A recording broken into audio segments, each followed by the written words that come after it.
Bom dia, pessoal, tudo bom? Bom dia, bom dia, bom dia. Quem foi o sacana que me colocou para falar depois do Hernando e depois do Augusto? Putz, grila.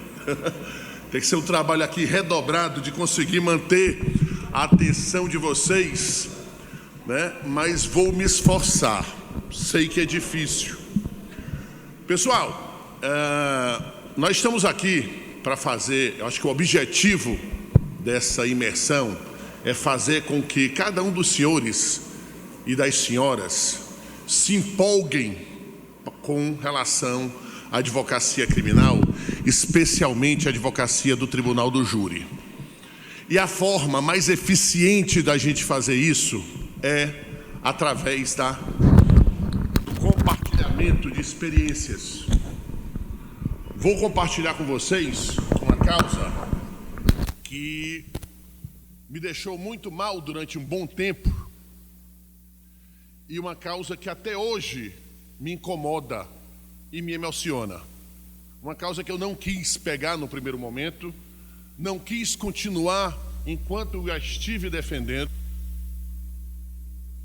Tive dúvida se conseguiria fazer a defesa de maneira adequada. Resisti, inclusive, durante a defesa perante o Tribunal do Júri. Me emocionei, me irritei e até hoje não sei se fiz certo ou errado. Porque quando se defende uma pessoa, quando se aceita uma causa em que há uma vítima, ainda que a vítima não tenha falecido, porque o Tribunal do Júri também julga crimes tentados, isso é extremamente comovente e doloroso. Um advogado nunca vence um júri quando ele absolve um cliente. Ele realiza uma tarefa. Não há nada de prazeroso em absolver, ainda que o cliente tenha motivos para ser absolvido. Não há nada prazeroso em absolver um cliente, ainda que ele seja inocente, porque sempre ali existe um drama. Essa causa especialmente eu não consigo, esse drama eu não consigo contar para as senhoras, para os senhores, se não seja vestindo a minha beca. Aliás, eu costumo dizer, e acho que todo criminalista, todo tribuno sente a mesma sensação, de que a gente é meio super-herói quando está com a beca, né? É uma espécie de capa do Superman, a capa da invisibilidade do Harry Potter. Um advogado criminalista, um tribuno, quando enverga essa beca, ele se sente mais poderoso. Eu me sinto muito mais. Eu me transformo no advogado criminalista, num tribuno, coisa que eu não nasci para ser. Eu não nasci para ser um tribuno. Eu melhorei a minha atividade como advogado criminalista e como tribuno. Vocês viram aqui agora há pouco 2 grandes advogados criminalistas que nasceram para serem tribunos. Dr. Hernando Uchoa Lima Sobrinho, meu grande amigo de faculdade, Dr. Augusto. Esses sim nasceram com a verve, eles nasceram com a capacidade intrínseca de envergar essa beca e fazer ótimas defesas. Eles têm o dom.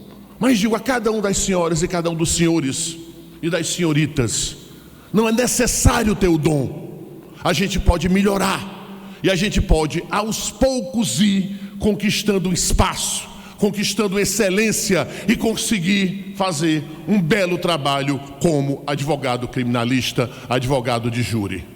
Não achem que as pessoas têm que ser exatamente igual ao Hernando. É impossível. O Hernando é o melhor do mundo. Ele já era o melhor do mundo há 30 anos atrás, quando eu conheci na faculdade. Aliás, estávamos conversando, eu empolgadíssimo, porque tinha feito uma defesa num júri simulado e tudo mais, e o Hernando era sempre aquele cara mais introspectivo na dele, muito inteligente, muito sagaz, mas não conversava muito, né? E conversando com ele, eu me sentindo o máximo vaidoso, porque tinha feito um júri, e ele impressionado, né? Muito educado. Eu cheguei: Armando, por que tu não vai lá na Defensoria Pública semana que vem? Porque eu estou trabalhando com defensor, eu já fiz 5 júris reais. Puta que pariu.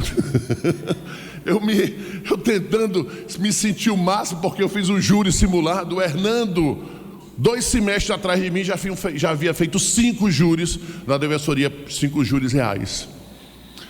E eu sempre quis ser advogado criminalista, desde o primeiro semestre da faculdade, e foi esse toque do Hernando que fez que eu me transformasse num advogado criminalista, porque eu fui estagiar na Defensoria Pública, comecei a fazer júris, comecei a fazer a defesa, e hoje em dia nós temos algumas parcerias. A propósito, doutor Augusto, que vai falar sobre o caso Maria da Penha, diz que está escrevendo, eu e o Hernando fomos advogados do caso Maria da Penha, no segundo júri, né?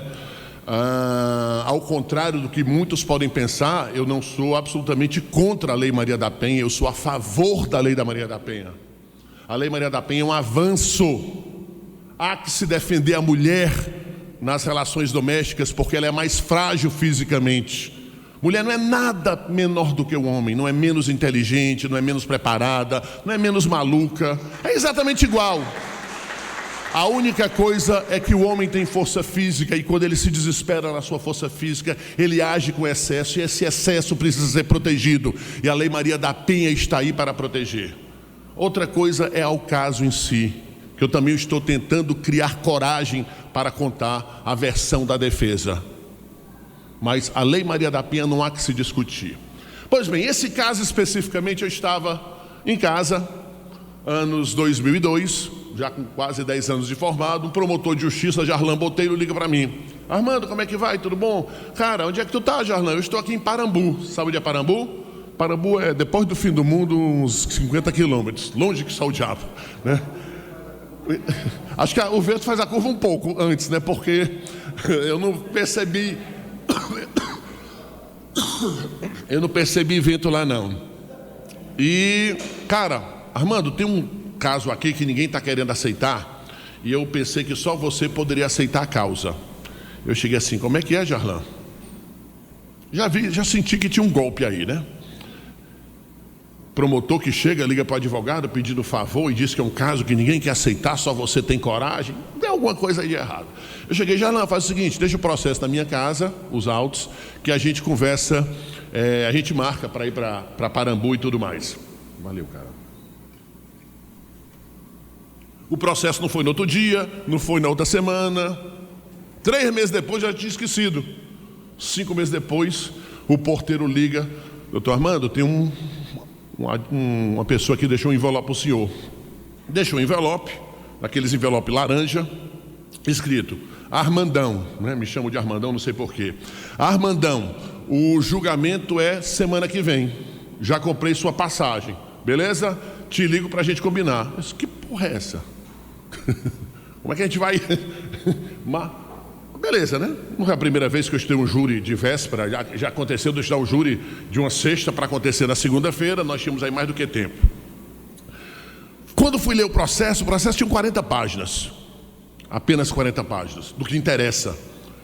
E o caso era o seguinte: Oliveira, cabo da Polícia Militar, vivia maritalmente com Marta. E desde o início a relação sempre foi muito conturbada. Ciúme excessivo por parte de Marta, pouca paciência em relação a Oliveira, por parte de Oliveira, aliás, e Oliveira muito grosseiro, e sempre brigavam, e as brigas eram extremamente barulhentas, mas nunca até então havia tido nenhuma violência. As brigas ficavam no campo verbal. Marta descobriu que Oliveira havia traído com uma senhora chamada Maria José. E depois que ela descobriu essa traição, aí é que a coisa ficou pior, porque Oliveira não podia sair para trabalhar, que ele achava que ele estaria na esbórnia.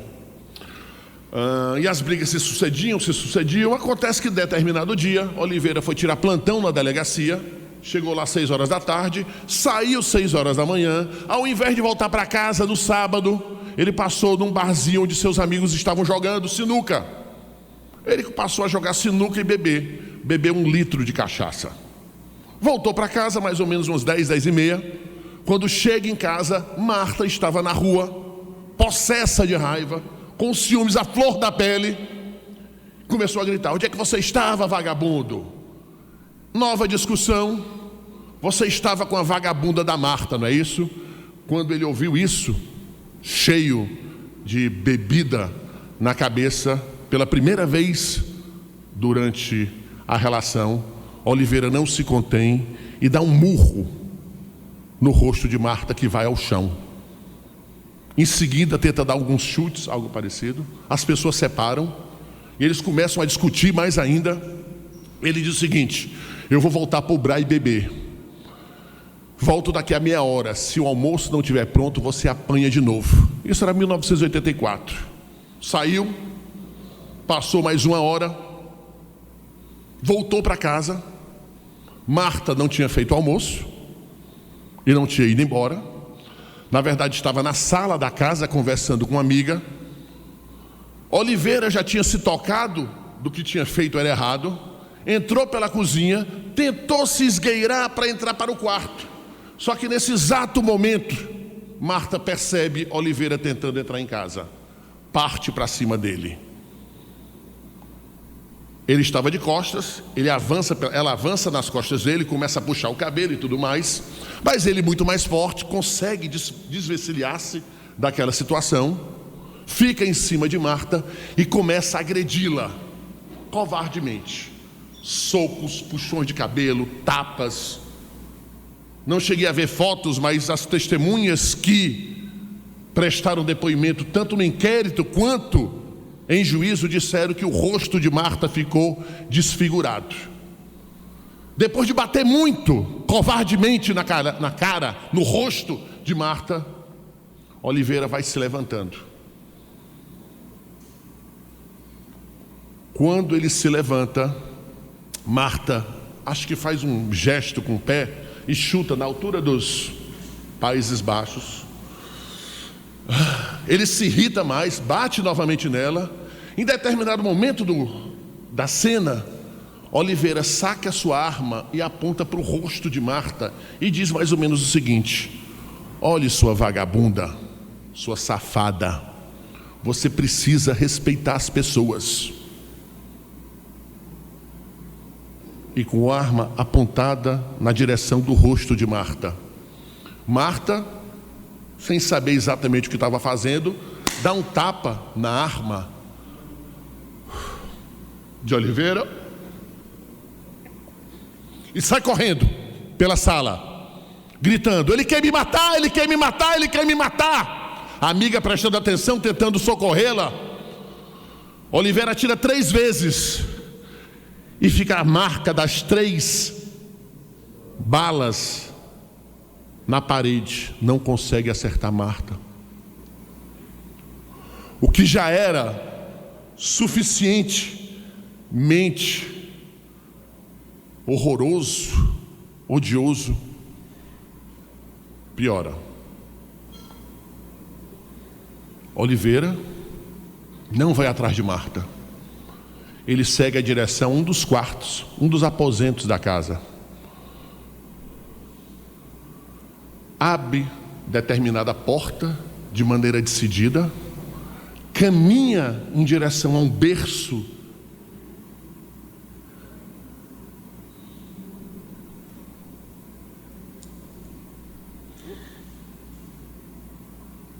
de maneira determinada, aponta seu revólver para a cabeça de uma criança de 3 anos de idade, Miguel, o filho da primeira relação de Marta.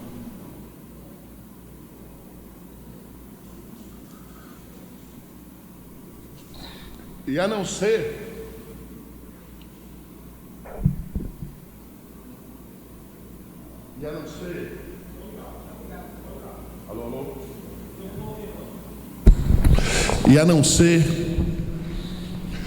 pela vingança mórbida,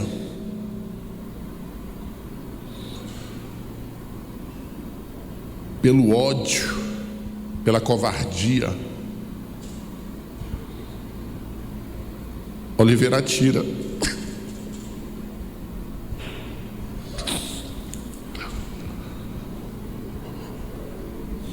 Um único tiro.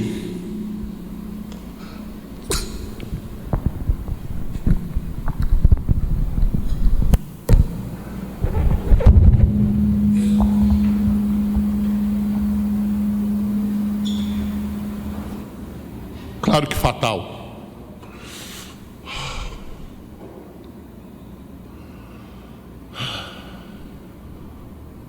Oh Lord, oh Lord, oh Lord, oh Lord.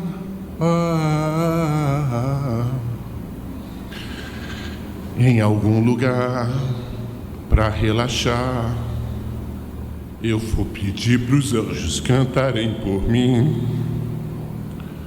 Para quem tem fé, a vida nunca tem fim, não tem fim. O filho de Marta chama-se Miguel. E esse fato aconteceu em 1984.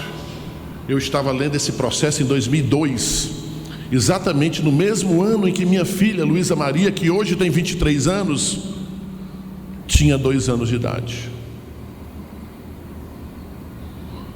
E eu pensava, quando estava lendo o começo do processo, que minha defesa seria em relação à tentativa de homicídio contra Marta. Era contra o homicídio em relação ao pequeno Miguel. Por que eu canto essa música? Porque quando eu estava escrevendo sobre esse assunto, eu escrevi nesse livro Dramas de um Advogado Criminalista, a primeira crônica, estava fazendo sucesso essa música do Rapa, que não tem exatamente nada a ver com o fato em si, mas fala de anjos. O nome da música é Anjos. E para mim o Miguel, o pequeno Miguel, é um anjo. O anjo Miguel, o anjo Gabriel, o anjo Rafael. Então eu não conseguia desvencilhar-me dessa sensação de estar escrevendo sobre o assunto e não imaginar esse menino. O professor Hernando falou aqui sobre vitimologia. O que é que esse garoto tinha a ver com esse fato? Há casos em que a vítima é efetivamente totalmente inocente, e esse era um caso. Há casos em que a vítima é totalmente culpada. Não é o caso. Há casos de legítima defesa, são claros. Há casos intermediários. Mendelson, Heitor Piedade Júnior falam muito a respeito disso de maneira muito precisa.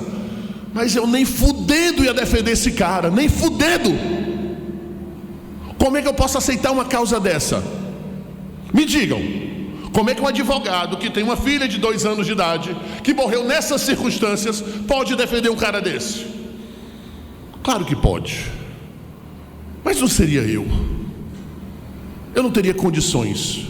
Ligo para o Jarlan e digo: meu irmão, infelizmente não vou poder aceitar essa causa. Infelizmente é pesado demais essa cruz para esse advogado criminalista, empolgado, decente, lutador, pegaria outras, mas essa nunca. E o Jarlan, meu grande amigo de faculdade, junto com Hernando, junto com Leandro, junto com vários outros, começou a falar. Enfim, ele me convenceu. Ele fez praticamente aquele pedido de amigo. Cara, pedido de amigo: jura semana que vem, e tá lá teu nome, você tem que ir, por favor e tal. Eu acabei aceitando, mas acabei aceitando sob que circunstâncias? Poxa, qual a defesa que tem para esse cara? Né? Não tem defesa. Vou lá, pedir para ele confessar, coisa que ele já ter feito, tentar colocar na conta da bebida alguma coisa, mas para que o júri entenda por acatar uma atenuante, para ao invés de pegar uma pena de 100 mil anos, ele pegar só de 90 mil, uma coisa assim. Beleza, aceitei a causa e aceitei mais ou menos por isso. Só que a gente tem que se preparar para o processo. Eu fui lá separar algumas coisas para poder falar no júri. E esse é o grande problema. uma causa que não tinha defesa no primeiro momento, passou a ter.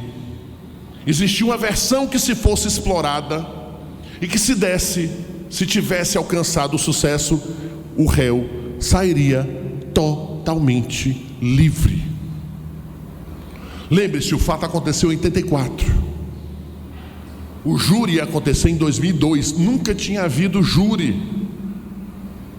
Houve a pronúncia, decisão do juiz mandar a júri popular. Dessa pronúncia houve um recurso. Logo em seguida houve a confirmação da pronúncia no recurso de distrito. E desde 1985 o processo estava parado lá nas gavetas da comarca de Parambu, sem ter andamento, porque naquele tempo não existia juízes lá para dar andamento à causa. Somente quando meu colega Jarlan foi lá, mandou fazer um movimento para pegar esses processos que já estavam parados há muito tempo para fazer o julgamento, é que passaram a andar. E o problema é o seguinte, senhores: é fácil perceber que nós temos aqui dois crimes, ambos horrendos. Uma tentativa de homicídio contra Marta, não é isso? E um homicídio consumado contra o pequeno Miguel. Ambos multiqualificados. Mas o promotor de justiça, ao classificar na denúncia, colocou simplesmente como homicídio qualificado pela única qualificadora do motivo fútil em relação a Miguel. Em relação a Marta, não colocou qualificadora. Tínhamos um espaço temporal de 85 a 2002, que era mais de 16 anos. A não ser que o juiz, ao aplicar uma pena pela tentativa de homicídio da Marta, aplicasse a pena máxima de 6 a 20, ele aplicasse 16, o processo não estaria prescrito. A pena base era 12. A partir de 12 anos, aliás, já estaria o fato escaparia da prescrição. Até 12 anos estava prescrito. Pela tentativa de homicídio, 6 a 20, menos um terço a um sexto. Se ele pegasse 10 anos, se ele pegasse 12 anos, que é uma pena dobro do mínimo, a tentativa estava prescrita. Pior, em relação ao garoto, qualificado 12 a 30.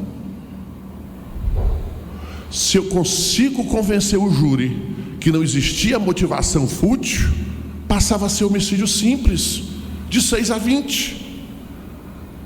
E para escapar da prescrição, o juiz tinha que aplicar uma pena de 12 anos para homicídio simples. E Oliveira, apesar desse crime horrendo, sempre foi um homem respeitado na comarca. Não havia nada que desabonasse a sua conduta, a não ser essas brigas em relação a Marta. Um homem premiadíssimo, ficha corrida das mais exemplares perante a polícia militar. Aliás, na época, ele era o responsável pela delegacia de polícia civil da cidade. Tal era o seu prestígio, antigamente podia, hoje não mais. Então dificilmente a pena dele, tirando o motivo fútil, ia ser maior do que 12. E esse foi outro grande drama nesse caso. Poxa, eu aceitei defender essa causa porque não tinha defesa, agora tem. E aí? Eu tinha dado a minha palavra. Eu devo confessar que esse drama não foi dos piores nesse momento, porque já dei minha palavra, eu vou continuar. O drama maior é o seguinte: e aí? Eu vou defender ou vou fingir que eu defendo? Porque eu não concordava com o caso. Uma acusação mal construída, um fato grotesco, uma situação mórbida. E eu não queria participar daquilo como defensor do desgraçado que cometeu aquele fato.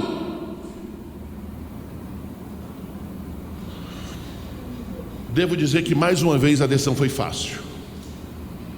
Eu não iria colocar minha beca para fingir que eu estava defendendo. Eu tenho o direito de ligar para o Jarlan, dizer: eu não vou aceitar a causa, mandar uma petição, renunciar ao patrocínio da causa por questão de foro íntimo. Mas se eu aceitei colocar o meu nome naquela procuração, naquela indicação, eu tinha que honrar a beca que eu envergo desde 1989, quando eu fiz o meu primeiro júri como estagiário na Defensoria Pública. Se ia conseguir, era outro problema. E fica uma lição para aqueles que são advogados criminalistas e aqueles que pretendem ser: vocês não são obrigados a pegar nenhuma causa, mas quando aceita, você precisa honrar a beca que você vai envergar. Não é inventando tese, não é criando fatos, não é subvertendo a lógica da prova do processo, é apresentando a prova, a tese viável para aquele caso. Existia uma jurisprudência pacífica não, existia uma jurisprudência da época, adotada pelos tribunais, que dizia que quando o réu está sob efeito alcoólico, ele não sabe o que faz. Não sabendo o que faz, ele não age motivado por absolutamente nada. Razão por quê? Não há que se falar em motivo fútil. Lembrei imediatamente quando eu estava lendo o processo das aulas que eu tive lá no bloco C, na sala C8, na Universidade de Fortaleza, a melhor do Brasil, com o professor Deusdé de Souza, um professor aposentado, um promotor de justiça aposentado, professor aposentado da Federal, promotor de justiça aposentado e professor da Unifor. Leu vários julgados falando sobre a embriaguez e o motivo e a motivação. É claro que havia jurisprudências no sentido contrário, mas havia jurisprudência no sentido do que eu podia defender em relação ao meu cliente. Eu não podia fazer olhos cegos àquela situação. O promotor que apresentasse as outras jurisprudências. Fomos ao júri, chegamos em Parambu, lembro como se fosse hoje, desci de táxi em frente ao fórum, mais de 500 pessoas, 1000 pessoas, sei lá, em frente ao fórum lotado, uma série de pessoas com camisa branca e uma foto do garoto, que eu ainda não tinha visto, porque no processo não havia foto dele. O que me emocionou ainda mais, e ainda piorou, porque quando eu estava adentrando ao fórum junto com o Jarlan, uma senhora de mais ou menos 80 anos de idade chega para o Jarlan e diz: promotor, vai ter o júri mesmo? Aí eu descobri que já tentaram fazer o júri das outras vezes, nenhum advogado aceitou e nunca foi possível. E o Jarlan chega para aquela senhora e diz: não, vai, inclusive eu trouxe o doutor Armando para atuar no processo hoje comigo. Essa senhora olha para mim, pega na minha mão e diz: doutor, ajude a salvar a alma do Miguelzinho.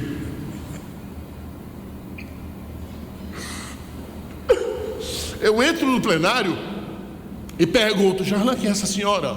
Imaginava que era avó ou uma bisavó, aparentava 80 anos de idade. É a Marta, Armando. Era mãe. Quando o fato aconteceu em 84, pessoal, Marta tinha 25 anos de idade. 20 anos depois, ela aparentava ter 80 anos de idade.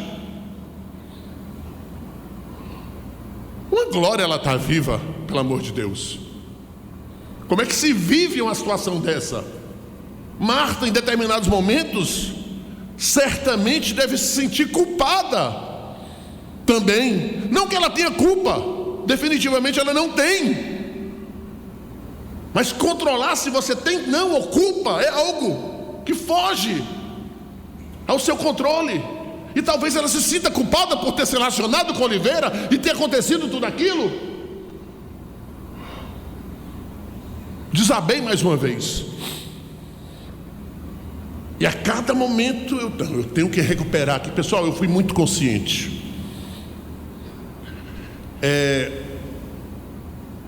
Eu tenho certos orgulhos na minha carreira. E nem sempre em relação aos resultados, mas em relação à atuação. Eu tive muito orgulho disso, porque a cada tropeço, a cada baque emocional que eu enfrentava, eu logo em seguida, eu tenho que voltar a fazer. Pode ser que eu não consiga, mas eu vou tentar. Eu vou tentar dar o recado. Nem quero que ele aconteça. Eu nem quero livrar o Oliveira, mas o que eu quero mesmo é realizar o meu trabalho. Isso eu tenho que fazer. Sabia claramente que não ia conseguir como consegui em outros casos. Aquele era diferente. Entrei no júri, perguntei onde é que estava. Entrei no salão do júri, perguntei ao juiz que estava lá presente onde é que estava o meu cliente. Veio conversar com ele, pela primeira vez me deparo com Oliveira. Outro choque negativo para mim, particularmente, Porque quando a gente vai ler um livro, ler um processo, a gente imagina os personagens, né? Imagina como é o herói, como é o vilão, como é que é a mocinha. E eu imaginei Oliveira, um negro de 1,90 m, forte. Um negro, pessoal. Por quê? Porque eu sou um racista do caralho, né? Mesmo sem querer ser. Aí tem aqueles que falam, não existe racismo estrutural, não. Um cara que pretende não ser racista desde sempre, quando vai espontaneamente imaginar o vilão da história, imagina que o cara é negro. Claro, né? E não era.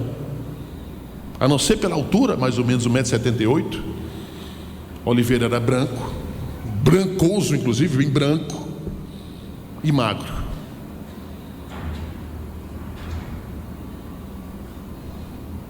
De certa forma foi sorte para Oliveira, porque aquilo ali me ajudou a lutar contra os meus preconceitos internos e sentir por ele algum mínimo de simpatia, tá entendendo? De 0 a 1000, eu sentia menos 1000 simpatia por ele. E naquele momento, quando eu interpretei isso errado, eu passei a ter de 0 a 1000, 10 de simpatia por ele, muito pouco ainda. Perguntei para ele o que tinha acontecido, ele tentou contar a história, eu falei assim, não, Oliveira, eu conheço o processo. E você mesmo confessou, você não confessou? Não, doutor, eu confessei, tudo que está escrito aí foi o que aconteceu. Agora o seguinte, meu irmão, nós temos uma chance, muito remota. E você precisa dizer duas coisas. Primeiro, que você está arrependido, doutor, eu estou. Eu não esqueço nunca mais aquele evento na minha vida. As pessoas podem pensar o contrário, mas acabou com a minha vida.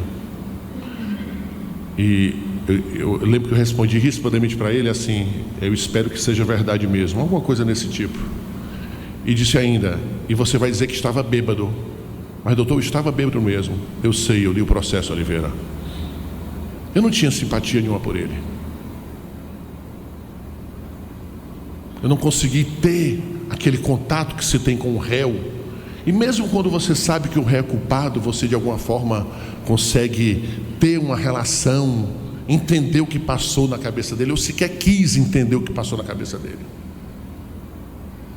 Achei que essas informações eu tinha que passar para ele. Ele prestou depoimento, um ótimo depoimento.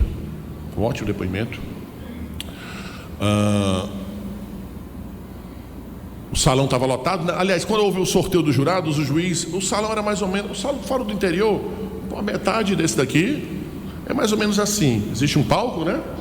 Ao fundo, um pouco menor do que esse, um local para assistência presencial ao júri, e ficam as 7 cadeiras aqui na frente. Quando houve o sorteio dos jurados, o juiz pediu para não entrar ninguém, para ser uma coisa mais tranquila, só permitiu que as pessoas entrassem após o sorteio dos jurados. O interrogatório dele foi na frente do povo, né? Na frente da assistência. Ninguém fez não respondeu quando ele disse alguma coisa que eventualmente não pudesse agradar o público, né? Todo mundo ouvindo muito calado, muito educadamente e tal. Não vi Marta, fiquei muito preocupado. A Marta achou que eu estava lá com o promotor para atuar junto com o promotor. Quando ela me visse atuando na defesa, como é que ele ia passar? O que é que ia passar na cabeça dela, né? Aí o público não estava lotado, eu não consegui ver, ela não estava na frente, pelo menos. O promotor de justiça pegou a palavra e fez uma das acusações mais virulentas que eu já vi na minha vida. Absolutamente fora do tom.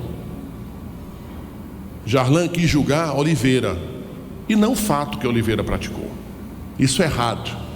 Um advogado de defesa não pode permitir que isso aconteça. Você tem que julgar a causa. O réu, quem julga, é a sociedade, é Deus, mas não os jurados, não o promotor.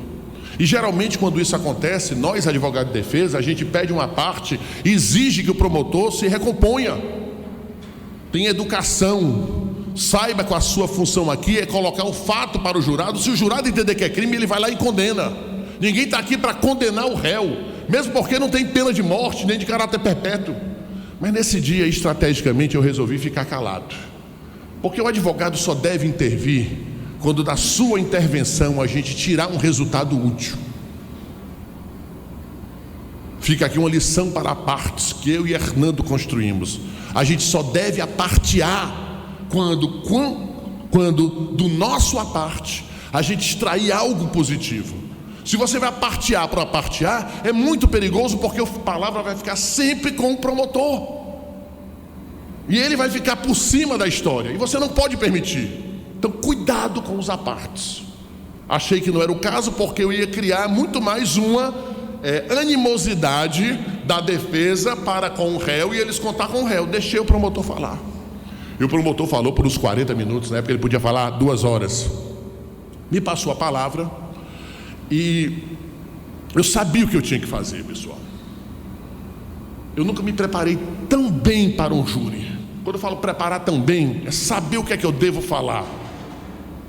Se eu vou conseguir falar é outra coisa. E eu tinha para ter o mínimo de chance, e eu nem queria ter chance, mas eu tinha que criar isso, porque eu tinha que me orgulhar de ser advogado. Então eu tinha que criar um ambiente favorável para o meu cliente. E a estratégia que eu usei é o seguinte: senhoras jurados eram 2, senhoras juradas eram 2, senhores jurados 5 homens e 2 mulheres. Uma certa sorte, né? Porque se fossem uma maioria de mulheres, muito provavelmente as chances seriam nulas. Assim como cada uma das senhoras, cada um dos senhores, esse advogado vai pedir. Alô.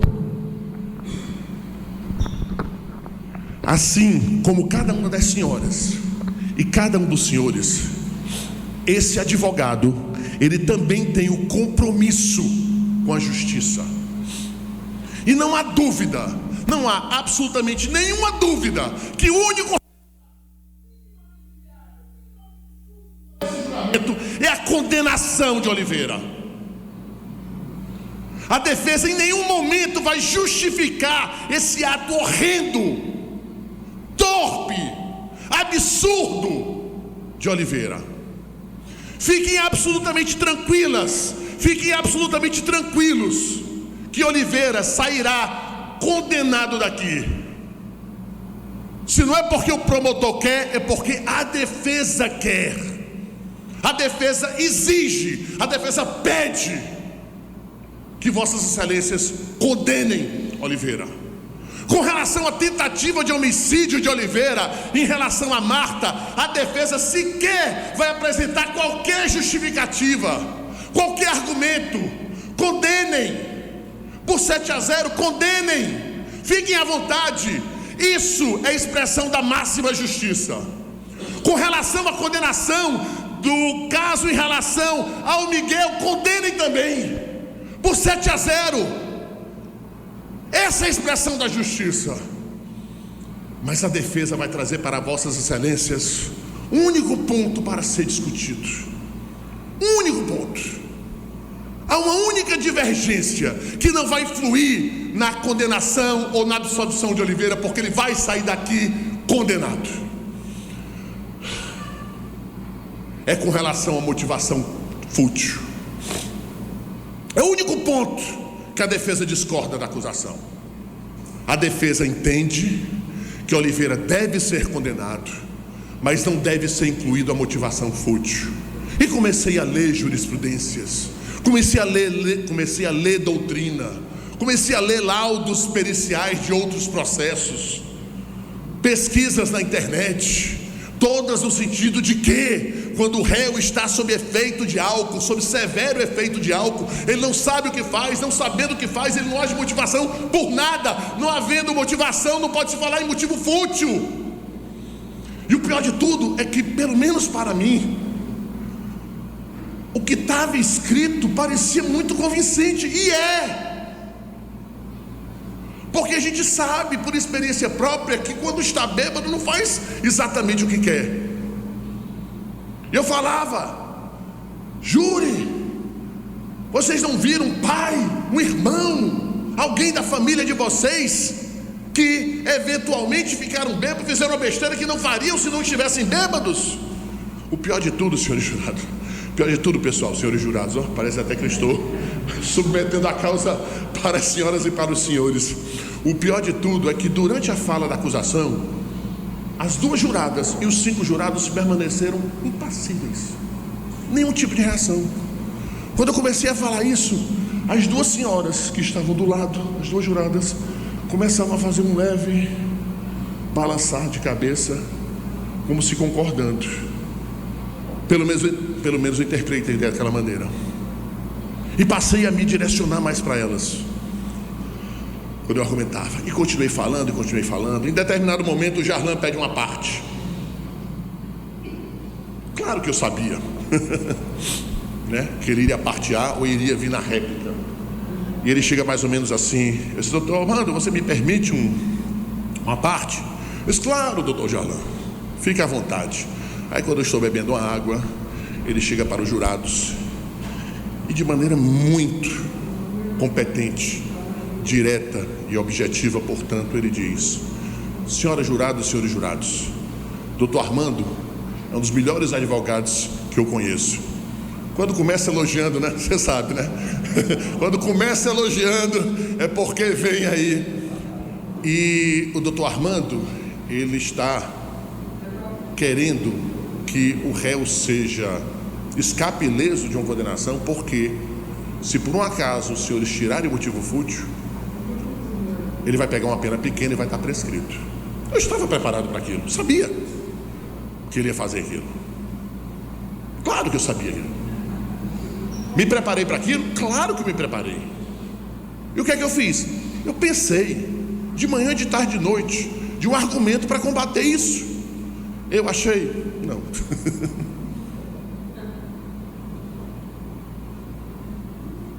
Era verdade.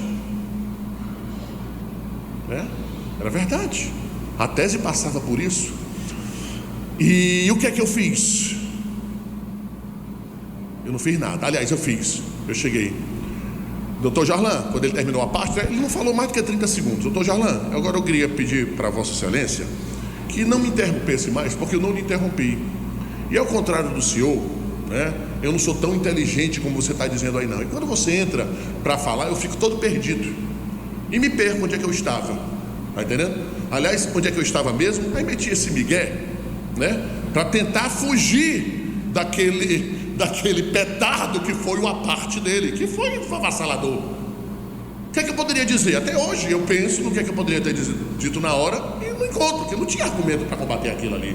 Aquilo ali foi a melhor parte que eu já ouvi alguém dar na vida. Eu sou bom pra caramba, eu me dedico, sabe? Eu me acho o máximo, eu acho que dou os apartes do caramba, mas porra nenhuma. Nunca chegou nem um mínimo do que o Jarlan fez. Ele destruiu ali. Ele trouxe o argumento certo no momento certo. Eu sabia que eu não tinha como argumentar, então eu fingi que não vi aquilo.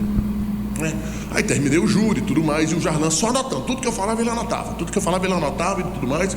Opa, estou incomodando. Ele não tentou mais a parte e tudo mais. Terminei a minha defesa em mais ou menos 40 minutos, né? As juradas que estavam... Eu só te atrapalhando aí, né? Foi mal. As juradas que estavam concordando comigo continuaram concordando.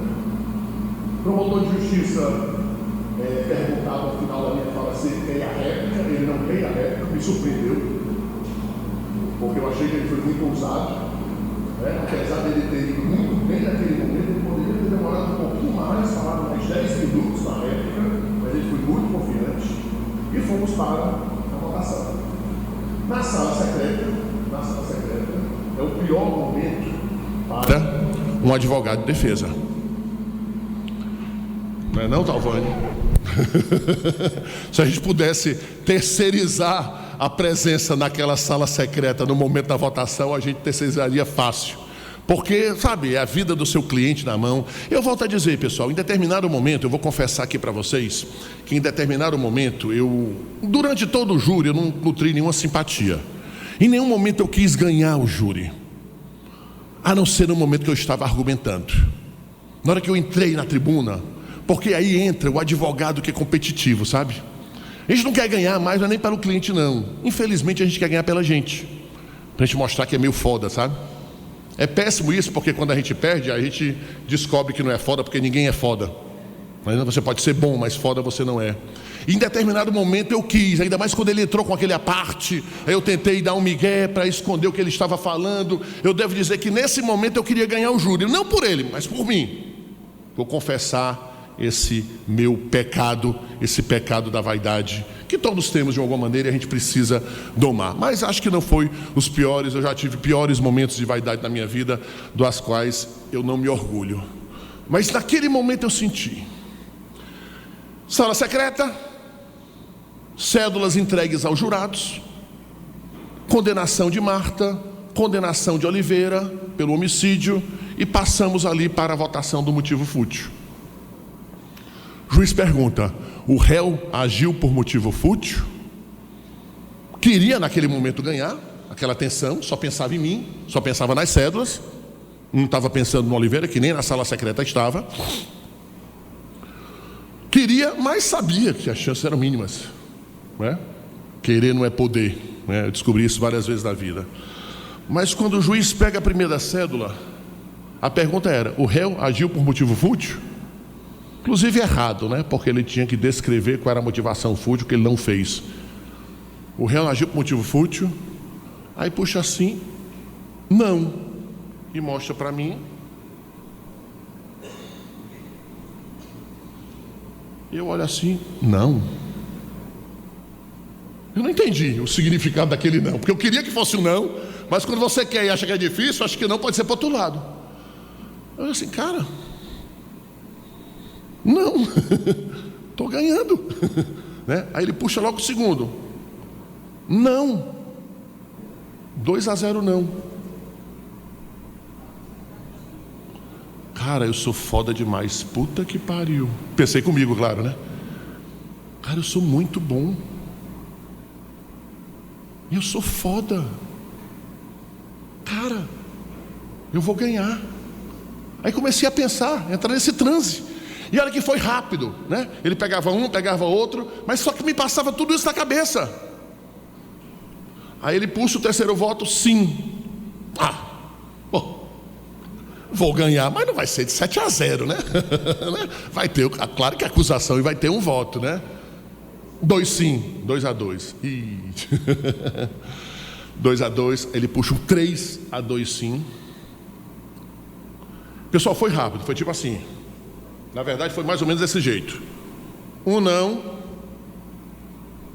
2 não, terceiro voto sim, quarto voto sim, 2-2, quinto voto sim. Foi mais ou menos essa velocidade que o juiz tirou as cédulas. Mas entre um voto e outro, tudo isso passou pela minha cabeça, eu juro para vocês. Porque a gente pensa rápido, né? A gente não consegue falar, mas pensar a gente consegue. Aí estava 3-2, né? Não, pelo amor de Deus, mais um voto, mais um voto. Começou aquela coisa. 4 sim, 5 sim. O motivo fútil não entrou. Aliás, o motivo fútil entrou, eu não consegui retirar. E automaticamente eu caí na real que aqueles 2 votos foi algum erro do jurado que talvez não tenha entendido, porque eu não quero crer que foram dados efetivamente por causa da minha argumentação. Claro que ela foi boa, não vou negar isso, mas enfim, eu procuro me sentir orgulhoso desses 2 votos, mas ao mesmo tempo eu caio na real, talvez não tenha entendido, né? Depois eu verifiquei que daqueles 7 jurados, nenhum havia participado de um júri. Então existe a possibilidade de ter sido voto errado, né? De vez em quando eu me apego, não, eles quiseram mesmo. E eu penso que é logo aquelas 2 senhoras, né? Porque estavam concordando comigo. Mas eu já aprendi também que quando a gente vê um jurado muito simpático, né? Na verdade é porque ele está querendo criar um momento para lascar com você, né? Ninguém sabe o que se passa na cabeça dos jurados. E a tese não vingou, como eu esperava, né? Como eu achava, como eu esperava e como de certa forma eu queria. porque se for me perguntar se eu acredito que a embriaguez afasta a motivação do motivo fútil, eu acredito que não. Particularmente, eu não acredito. A decisão do júri foi escorreita, inclusive sob o ponto de vista jurídico. E por que o senhor apresentou uma tese? Por que você apresentou uma tese que não confiava? Porque a tese existe. E não é papel do advogado negar a tese que é viável ao seu cliente. Está entendendo? Você pode negar uma tese se existir outra melhor. Tudo bem, eu não concordo com essa, vou com essa. Existia uma tese que eu não concordava, mas era única para o caso, pelo menos foi o que eu entendi, e eu vou nela, mesmo não confiando. E a gente tem que interpretar o papel de advogado naquele momento do tribuno, que vai tentar apresentar os argumentos mais eficientes para convencer os jurados. É pouco relevante, pessoal, a sua compreensão pessoal. Tanto é que o Código de Ética diz que o advogado deverá aceitar a causa independente da sua valoração pessoal em relação à causa. Você tem o direito de não aceitar? Tem, claro que tem. Não aceitem causas que vocês não estejam convencidos, a não ser que seja numa situação como essa. E se forem aceitar, honrem a beca que vocês forem envergar. É fundamental que um advogado saia de um júri orgulhoso do que ele fez, independentemente do resultado. E sair orgulhoso é sair sabendo que você deu o máximo que você podia. Infelizmente, alguns dão o máximo e são muito em relação ao que você pode produzir, mas dê o seu máximo.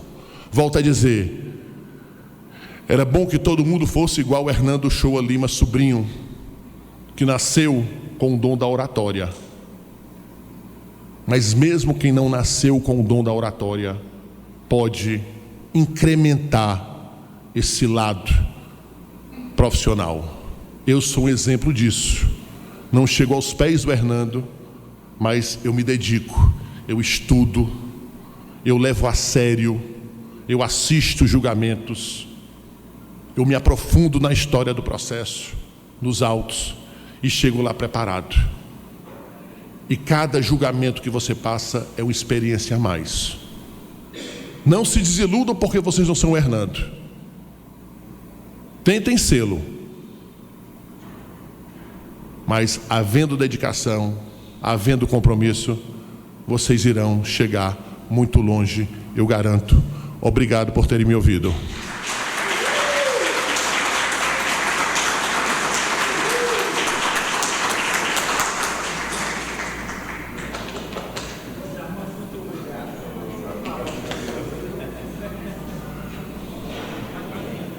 Pessoal, só uma coisa, ó. Não deixem de ler os fundamentais clarificações de vocês, né? O advogado de Cristo, e realmente o senhor Froeiro fez uma visão muito especial sobre o caso Marrone. Sempre existe dois lados, não acredito em tudo que a imprensa fala, às vezes ela pode distorcer, de boa fé ou de má fé, é importante que a gente escolha do outro lado. O doutor Augusto faz isso com enorme brilhantismo para vocês verem qual é o outro lado, beleza? Maravilha, doutor. E quem quiser comprar o meu livro, pessoal, entra em contato com o Talvani, que ele manda o meu celular, que eu mando a minha filha, que ela que vende, né? Pra fingir que eu não quero vender livro, aquelas coisas, né? Mas ela vai, é um livro de crônicas que eu conto esse caso, conto mais outros fatos que, de alguma forma, foram importantes na minha vida, na construção do advogado do saúde. Valeu! Maravilha, professor, muito obrigado em ter aceitado o nosso convite e vir a brilhantar essa imersão. O senhor, tivemos a oportunidade no Piauí em palestrar nos 200 anos do Tribunal do Júri, e a cada vez que eu vejo o senhor falar, me torno ainda mais apaixonado pelo Tribunal do Júri, e sempre é uma aula e saio com muito mais conhecimento. Gratidão por esse dom de compartilhar sem reserva de conhecimento. Muito obrigado.